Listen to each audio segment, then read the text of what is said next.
उपेंद्र कुशवाहा जब जदयू से बाहर हुए थे तो कहा यह जा रहा था कि उन्होंने अपनी पार्टी का विलय कर लिया था, अब फिर से कैसे खड़ा होंगे, भारतीय जनता पार्टी में ज्वाइन करेंगे या क्या करेंगे, ये सारी चर्चाएं ज़बरदस्त ढंग से बिहार सहित देश की राजनीति में चल रही थी।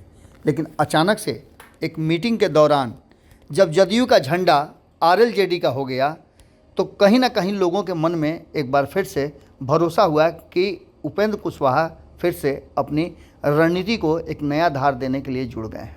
आपको बता दें कि उस समय तो बहुत सारी बातें कही गई थी, लेकिन उपेंद्र कुशवाहा जब से अपनी नई पार्टी बनाए हैं तब से वो लगातार संघर्ष करना शुरू कर चुके हैं। बिहार के अलग अलग हिस्सों में घूमना हो या तथ्यों को, चीज़ों को सामने रखना हो, पीछे नहीं हट रहे हैं। उनकी पार्टी लगातार बढ़ती जा रही है और उसमें बहुत बड़ा सहयोग ललन सिंह, नीतीश कुमार और जनता दल यूनाइटेड का है। जनता दल यूनाइटेड से लगातार लोग नाराज होकर के उपेंद्र कुशवाहा की पार्टी में शामिल हो रहे हैं। इसके साथ साथ उपेंद्र कुशवाहा की जो नई टीम बनी है वो काफ़ी विस्फोटक नज़र आ रही है। एक लड़ाकू टीम है और ये टीम हर तरह से लड़ाई लेने के लिए तैयार है। हाल फिलहाल में आपने देखा किस तरह से जब करिश्मा सिंह के साथ राष्ट्रीय जनता दल कोटे से एक नीतीश सरकार में मंत्री ने टिप्पणी की, अभद्र बातें कही, तो उसको लेकर के ठाकुर धर्मेंद्र जो कि सेनापति हैं उपेंद्र कुशवाहा के, उन्होंने इस पूरे मामले को अपने हाथ में लिया और जमकर विरोध किया। इसके बाद तो एक नई कहानी लिखी जाने लगी और उपेंद्र कुशवाहा की टीम की महिला ब्रिगेड भी तैयार हो गई। इसके साथ साथ लगातार अब बिहार और देश की राजनीति में ये चर्चा आम हो गई है कि उपेंद्र कुशवाहा एक बार फिर से अपनी आरएलएसपी का विलय तो कर दिए थे, जदयू में आ गए थे, जदयू को बढ़ाने भी लगे थे, लेकिन जैसे ही बाहर आए तो फिर से अपनी पार्टी को उतना ही ज़्यादा मजबूती से धार देने में जुट गए हैं।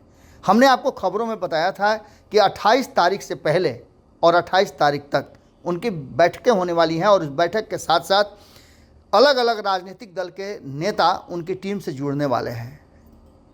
इससे पहले भी हमने आपको बताया कि किस तरह से कई लोगों को उन्होंने टीम में जोड़ा और अब शेखपुरा से एक खबर आ रही है कि उपेंद्र कुशवाहा ने अलग अलग राजनीतिक दल से आए नेताओं को अपने पार्टी में सदस्यता दिलवाई है। इसके बाद तो एक नई कहानी ही शुरू हो गई।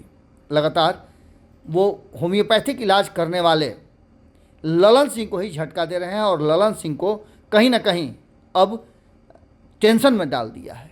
लगातार विकेट पर विकेट गिराते जा रहे हैं और ललन सिंह चुपचाप मुंह देख रहे हैं।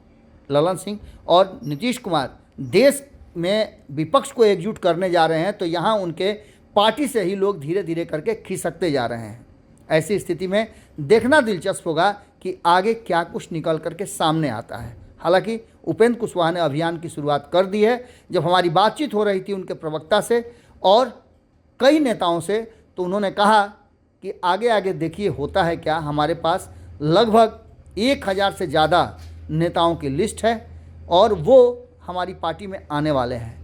अलग अलग राजनीतिक दलों के साथ साथ जदयू पूरी तरह से खाली हो जाएगी, ये दावा किया गया था। और आज जब हम आपको ये खबर बता रहे हैं तो एक दिन पहले ही, थोड़ी ही देर पहले हमने जो तस्वीरें सामने आई है उन तस्वीरों के माध्यम से आपको बताया है कि देखिए किस तरह से उपेंद्र कुशवाहा के सामने लगातार लोग उनकी पार्टी ज्वाइन कर रहे हैं। अगर ये वीडियो पसंद आई और वह बिहार के राजनीति और बिहारियत से सरोकार रखेनी तो सब्सक्राइब बटन दबा के चैनल के सब्सक्राइब कर ली। ओजे एगो घंटी बा, ओकरा बटन दबा देला से कुल सटीक और मारक खबर रुआ मुफ्त में मिल जाई। अगर रुआ पत्रकारिता के हमनी के नया प्रयोग में सहयोग कर चाहतानी तो ज्वाइन बटन दबा दी। पेटीएम नंबर नोट कर ली 9386816700। धन्यवाद।